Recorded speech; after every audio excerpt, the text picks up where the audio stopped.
At the night, the storehouse was lit by only a few bare light bulbs at night. Shadows were pitch black. So black that if you gazed at them, you'd start to lose your sense of balance. This was just way too dark. Wang's restaurant was surely going to be lighter than this. Charles and Nina reached their appointed positions and heightened their concentration. Watch it actually be just this dark for some fucking meme shit. The real thing starts once Oliver secures the treasure house. Then we'll decide the match. In front of Charles was that safe that had been on the table earlier.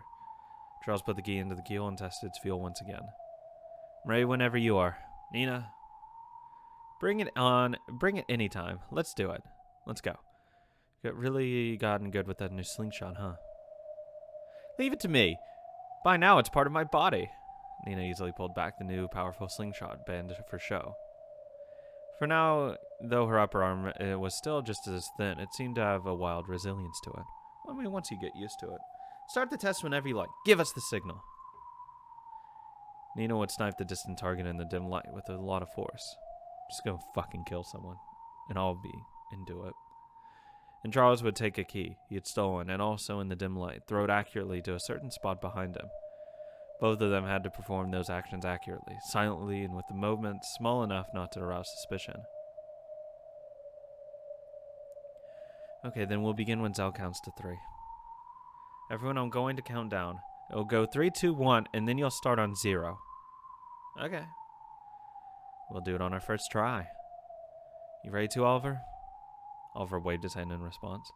He was alone, was standing far away from everyone else. Yeah, because Charles is gonna throw it to Oliver. That spot was Nina's sniping target. There, Oliver would measure whether Nina hit her target. Oh, never mind. Bring it whenever you're ready. Don't screw up, you two. Don't take this lightly. You aren't the only one who's been taking special training. Zell, count it down.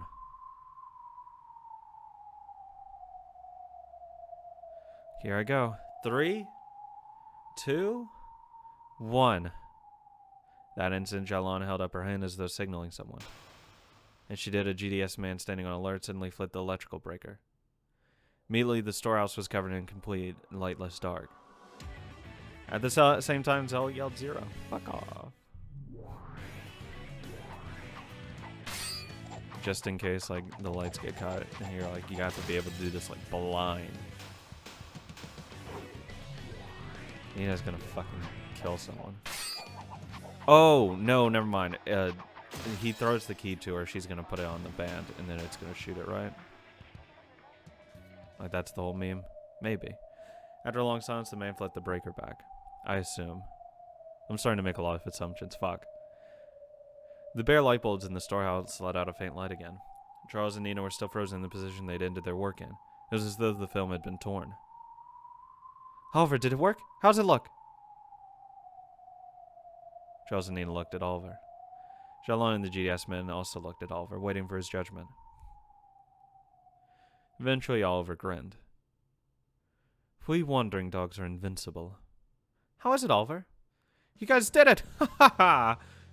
Oliver held up in his hand, which grabbed the projectile Nina had launched. It worked!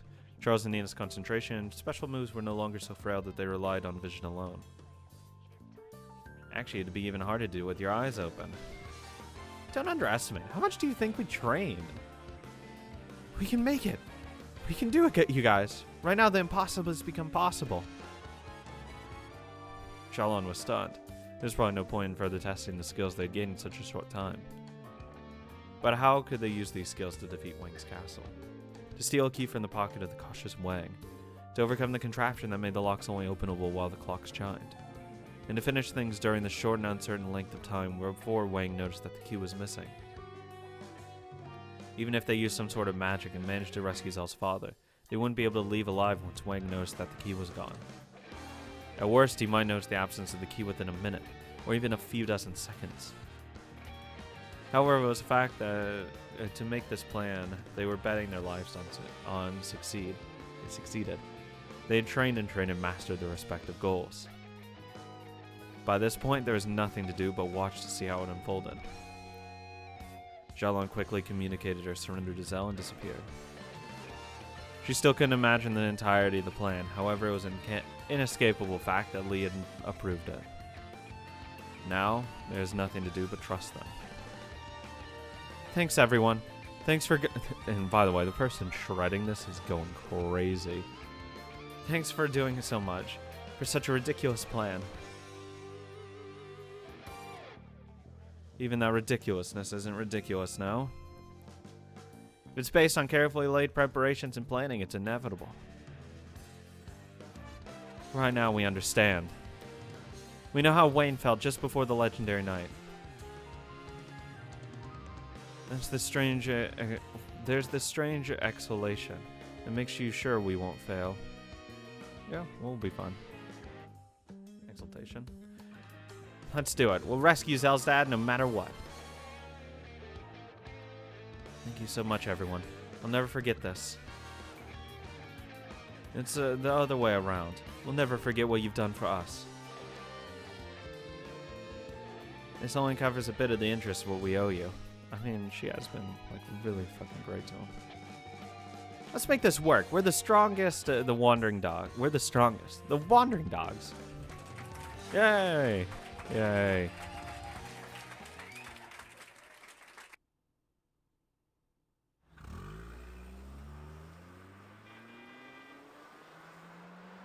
Good work. How was the captain? Good. He told us to give it our all.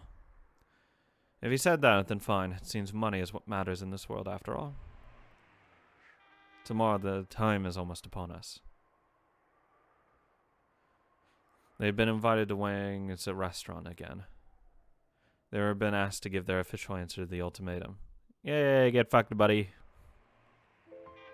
This is the end of Primavera, friend of the city folk. Even so, we made the decision that we thought was best for our countrymen. I mean, they're gonna obviously reject it because they should. But then people are gonna get fucking ass mad, and it's like, fuck off, dude. I mean, at this point, it's you kind of just have to say, like, we can't do anything. We're either gonna stick to our ideals or we're gonna just capitulate. And I think sticking to your ideals here after you've sacrificed so much is pretty normal to do, honestly. I think it's natural to just be like, fuck it. We put in a lot of effort to get here, and we're not gonna just fucking jerk off and sit on our laurels and just take it. And then both you and I should be proud of that, even if no one understands. And most people won't, obviously. However, Yuji will probably understand one day. Will he? In the distant future when we're dead, I'm convinced that they will understand. Yuji's already 2, isn't he? Time goes by so quickly. When you have children, you get surprised at the speed at which time passes. There's several decades we live for nothing but a single section of a baton rally. I think about baton rallies. I started wanting to have a child myself someday. Yes. Isn't that splendid? Still, there's a lot of girls who hesitate to have kids. Well, of course there are. Once you have kids, you can't play around anymore. It costs a lot of money too, and there's no guarantee you'll regain your looks after giving birth. Well, that part shouldn't matter. In fact, there's a lot of young people out there wondering if there's any point in having kids in the first place. I mean, that part's fairly true, but hey, I'm all for it. Bring them on. From an economic perspective, giving birth is hardly an action to be recommended. Well, I mean, yeah, because it's literally just like a money hole or whatever. Though usually you get money back on that investment. In the form of like tax shit. But still, if our generation pursues only pleasure for itself and passes declining birth rates on the next generation, then our country and our people will all be destroyed. Hey, guess what they did? Maimed. I thought about it while raising Yuji. Giving birth to children and raising them as a nation's people's responsibility. Hey Wayne, Do you want to have a baby?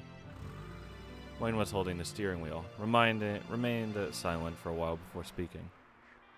If I have the confidence, I can raise him or her until they grow up. He was an orphan. He well understood the pain of kids without parents. So Wayne's view was apparently that you shouldn't have kids if you aren't confident that you can make them happy. Well, I mean, if you can't take care of them, then you really shouldn't have any kids. Certainly, but you'll be fine. I have a job where I put my life on the line all the time. Getting a Pratt would be too. Wayne laughed, saying he wasn't interested in kids. But to Rose, it looked like he was sacrificing his right to raise kids for the sake of his ideals. Wayne caught on quickly. Rose, please don't get the wrong idea. I'm saying that I can't have a brat on my own. However, if the brats of my comrades are having a difficult life, then I'll do all I can to prevent them from feeling the hunger I felt. It was something someone knew. To this day, Wayne regularly gave charity to alleyway orphans. Wayne, who was still one of the leading members of Primavera despite being the youngest, had been given a considerable amount of money by now. However, he had shared nearly all of that with the children in the same circumstances he had once been in. They wanted to take legitimate jobs if at all possible, but many of them inevitably ended up falling into dark side of society. His wild dog group was also a plate for orphans like that to receive food from. You really are admirable. I can see why your kids respect you so much. Respect is meaningless. If I could sell it for bread, I'd sell it away anytime. Well said. If something happens to me, you should become consigliere. I support the madam. I'll nominate you in my will. You're joking. That's not me. No, it's not a joke. You really are incredible. I wish I could be like you too, Wayne. Rose. I want to become a person who can sell the respect she has, so that the children of the future can buy bread. If you must sell it, then I'll sell mine off first. And before that happens, I'll break open a safe somewhere and grab a pile of bills. Thanks, everyone, but I won't let you do anything like that. This can be resolved as long as I alone lick someone's shoes. I don't need respect. It's okay if I'm hated, despised by everyone, and unable to walk under the sun. After all, I'm a lady of the evening. It was strange that she was able to walk under the sun getting thanked before now. But Rose smiled. Richard and Wayne understood the grim resolve Rose had, so they couldn't speak up. I put now and the future on a scale, and decided to choose the future. As compensation, I'll pay for now, for the now. After all, I promised him to guide and reach our destination despite it all. If only he were here now. Yeah, Rose wouldn't be so long. From what I've read in the papers, the fighting is apparently quite fierce. It'll be fine. I hear the Independence faction is appealing to the United Nations, but I doubt the Victor Nation will let their colonies go. I promised him. I promised that I would revive that good old homeland in his place. However, a year after making that promise, it's become impossible to fulfill. Then, at the very least, I need to pass what we have, even at the cost of dirtying myself. Even if our countrymen throughout the city hate and despise you, he will, that man alone, will understand you no matter what. True, because he's not a loser. Of course, I understand too. We understand. room. That was why Rose was able to choose the thorny path. Richard, who had thought of even marriage as an economic burden, realized for the first time how important it was to have a partner.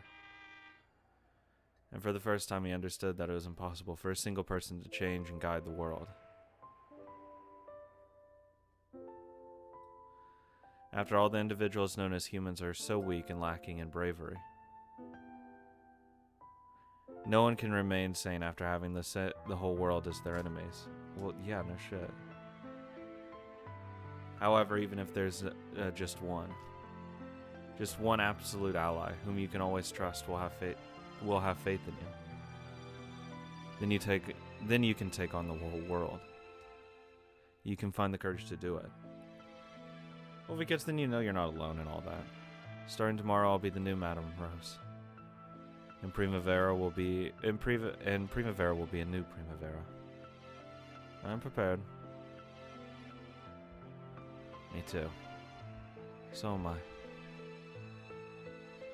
Richard, there wasn't any trouble in preparing to hand over the special offers windows, was there?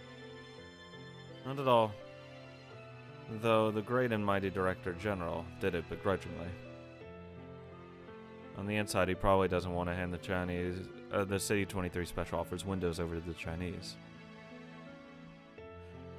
It's been tough. Thanks for setting it up. In the Union? No problems. I've applied a gag order to see that the information doesn't leak for some time. I mean, it doesn't matter. Thanks. It must have been tough. How so? It's the path we and Primavera have decided on. Yeah. It's the path we decided on. They'd already decided their answer to Wang's ultimatum.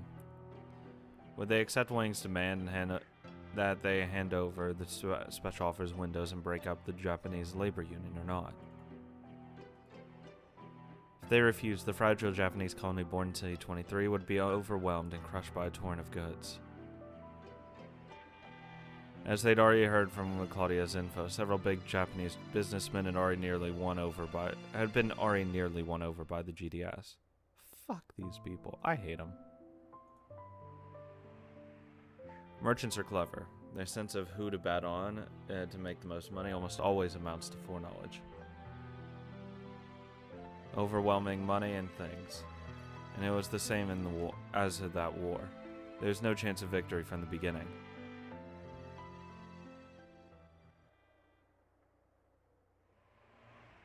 Primavera. I will submit to the GDS's demand, handing over the special offers windows and disbanding the union of her countrymen. Yeah, I mean, look, if they want to fucking spit in her hand, fuck them, dude. There's no helping them. Nothing you can do about it.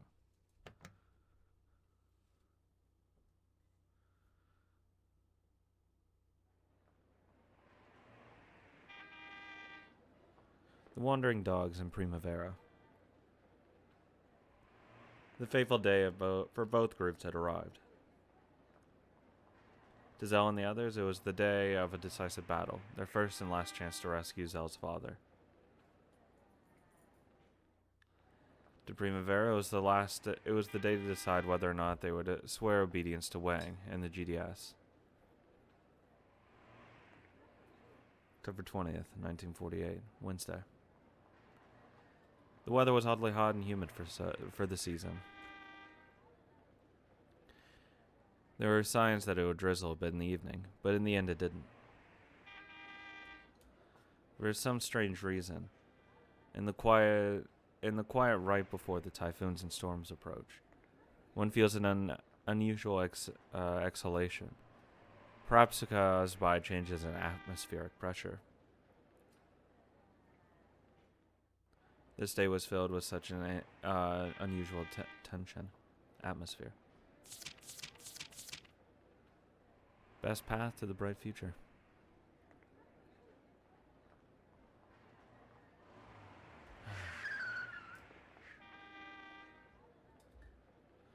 4:11 p.m. A single taxi arrived at the back door of Wang's castle, a luxury restaurant Millennium. Immediately, several grim-faced men gathered around, telling them not to park here. Hello, thank you very much for inviting us here today. We're the Wandering Cats, and we received an invitation from Mr. Wang. My, how rude of us. We've been waiting for you, and the owner has been too. Allow us to carry your luggage. Hey, bring it in. Hey, you don't have to be so rough. Those are instruments in there. Don't open it. I see, so they're checking to see if there's weapons in there. I guess they would. What are you people doing? Don't touch Zell with your filthy hands. There's no helping it. It's an executive restaurant, exclusive executives restaurant after all. The grim-faced men carried out a business-like body check for the four, without seeming to show any lewd motives. What the fuck? Why would it be lewd? They also opened all the instrument cases, carefully making sure that only instruments were hidden inside them. Oh, come on, don't touch them. Those aren't for amateurs to touch. Their instruments were finally released, and Nina growled like a dog who had had its toy taken away. Her behavior was so typical and so relaxed in a way that Zell and the others giggled. Please forgive us for being rough. There are no problems with your luggage. Okay, everyone. The owner of this restaurant, Wang, eagerly desires to greet you. This way, please.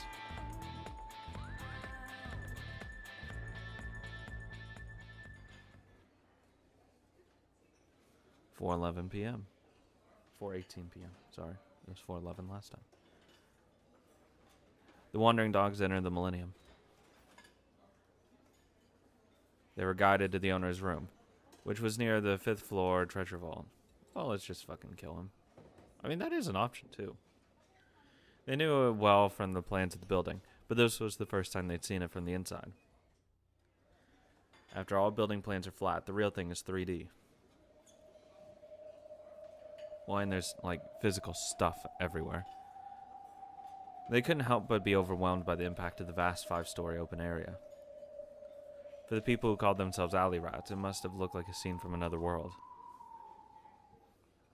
However, they didn't let that distract them from the moment.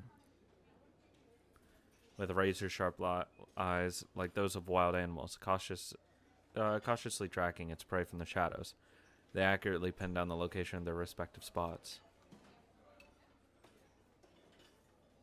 Charles, that's gotta be it. The design's really similar to that safe, no doubt about it. Nina, can you see your spot? It's that pillar to the side of the stage. I know, it's better positioned than I'd imagined. Oliver, you understand, right? Yeah, looks like I'm the luckiest. Oliver had to gain control of the area in front of the 5th floor treasure vault. He'd memorized the route and the positions of the guard on the way there, but the fact that he wouldn't see the place directly until the plan started was the one thing that worried him. But fortunately, that worry had been erased. Because they had been fortunate enough not to be allowed to a meeting with Wang, who was in the owner's room on the 5th floor. Zell and the others unconsciously slowed their pace, as they gazed in wonder at the restaurant's decorations, or at least pretended to. They were trying to give Oliver as much time as possible to check their surroundings. Sneaky. Oliver understood too. He made each step firmly, as though etching his footprints into the ground. You gotta count steps. Normally they would have taken up by elevator. However, Zell said she wanted to observe the beautiful interior, and they were given permission. Oh yeah, they're just fucking musicians. What's the worst that could happen? Why wouldn't they be given permission?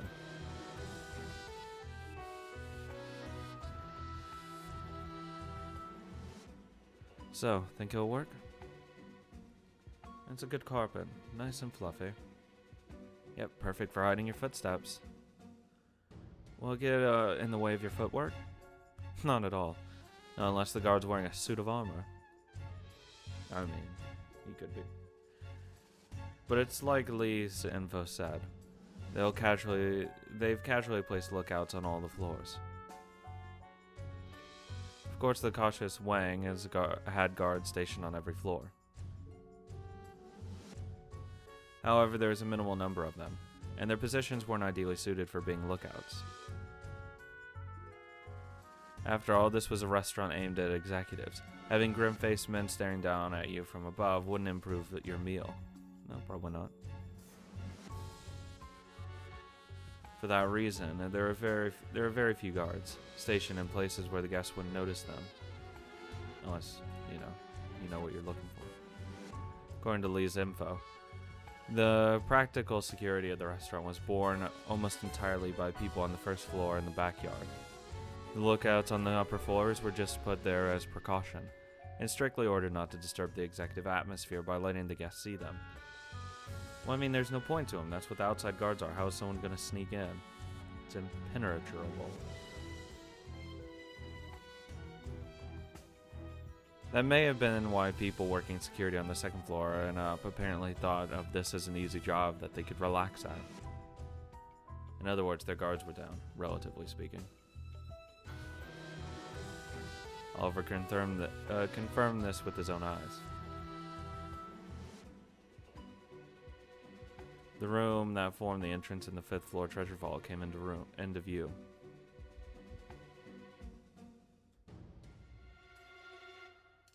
After seeing that, Charles and Nina voiced their awe at the scene stretched out below them, leaning over the rail and jumping about.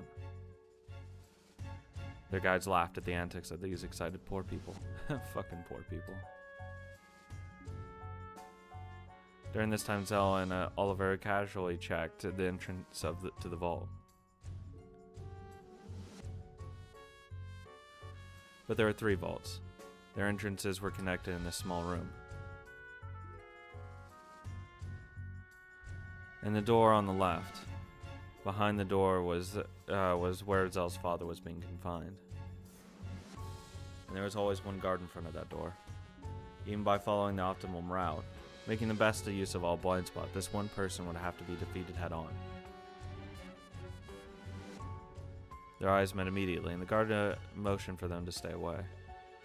Surely Wang thought this was the most important room in the building. Being left in charge of guarding such a room must leave a guard pretty tense. He's the only one on duty. At the very least, he wasn't able to trace us. There wasn't a trace of slack about him. He'll be tough. He looks capable too. If I don't screw him up, finish him off with a single strike, we're screwed. Still, he'll definitely be able to make the first move. No doubt there. The time between when he saw us and when he reacted was more than enough for a first strike. This was a restaurant after all, at least to public appearances, a place where third parties, i.e. guests, came and went. There had to be some chance of Wang happily showing his favorite guests around his restaurant, only to have one get lost and wander near the treasure vault. After all, this was an executive establishment. All of the guests had influence and strong connections to the GDS or the Chinese military. The guards couldn't start yelling at someone just because they seemed suspicious. Even when the guard had met Oliver's gaze just now, he had hesitated for an instant, wondering if this was a suspicious person. This suspicious person might be the son of a noble guest. We can make it, can't we? Yeah, we can do it. Just wait, Father, Zell whispered inside her heart. Though they were separated by a single troublesome door, Zell had finally gotten very close to her father. I mean, he's literally right there. Her father is behind that door.